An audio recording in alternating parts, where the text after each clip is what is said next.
pas de commenter notre vidéo. Likez la vidéo si vous avez aimé. Abonnez-vous à notre chaîne YouTube et activez la cloche de notification pour être au courant de la prochaine vidéo. Descendant de quelques-uns des plus illustres joueurs de kora, le Malien Sidiki Diabaté est devenu au milieu des années 2010 un des artistes les plus populaires de sa génération en Afrique de l'Ouest, capable d'embrasser la tradition comme d'être en phase avec les codes de la jeunesse de son époque, mis en avant autant par son père Toumani Diabaté que le rappeur français Booba ou le chanteur Mathieu Chédid.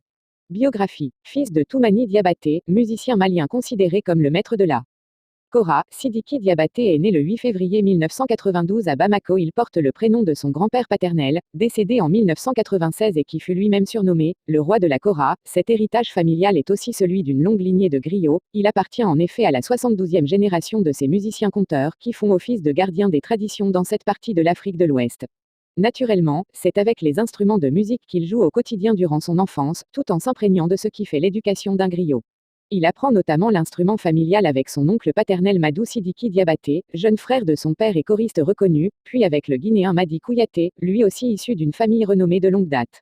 Malgré l'amputation de l'auriculaire de la main droite à la suite d'un accident, le jeune garçon fait montre de qualités qui lui valent de monter sur scène en France en 2006, dès l'âge de 14 ans, à l'occasion d'un hommage à Ali Farka Touré rendu par son fils vieux.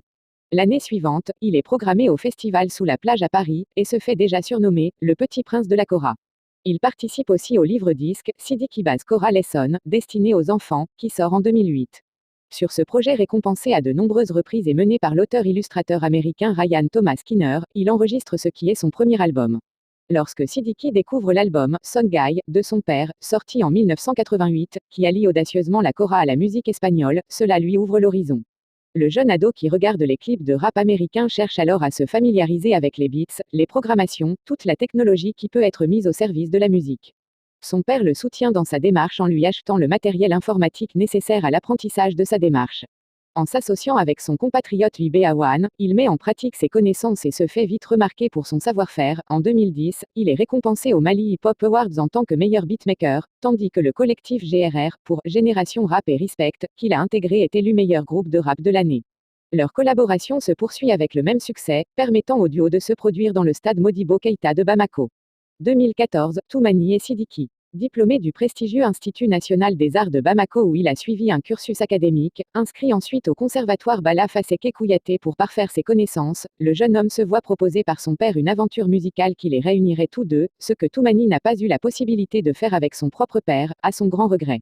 Enregistré à Londres, Toumani et Sidiki, paru en mai 2014 est un duo de kora, sans voix, qui présente Sidiki sous l'angle d'une musique d'inspiration traditionnelle, mais qui évoque aussi l'actualité à travers le titre Lampedusa.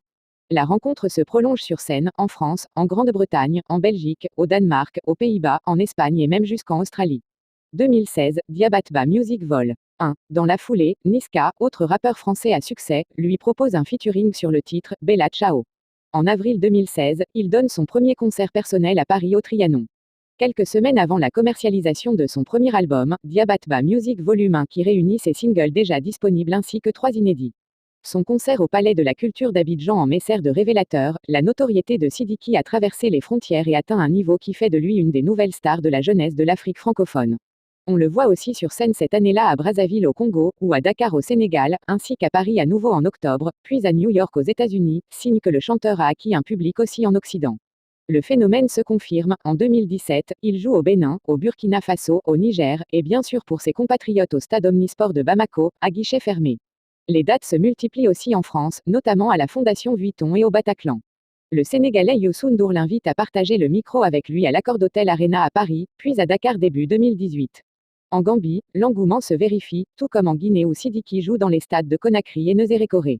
Le griot chante aussi les louanges de Kerfola Persson Camara, homme d'affaires guinéen dont la fondation s'est occupée de faire venir le chanteur, sur le titre KPC.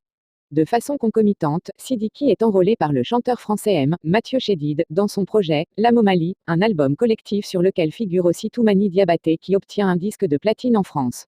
Avec ce groupe, le Petit Prince de la Kora se produit à 40 reprises en 2017 dans les plus grandes salles de concert de l'Hexagone, ainsi qu'en Suisse, en Espagne et en Belgique.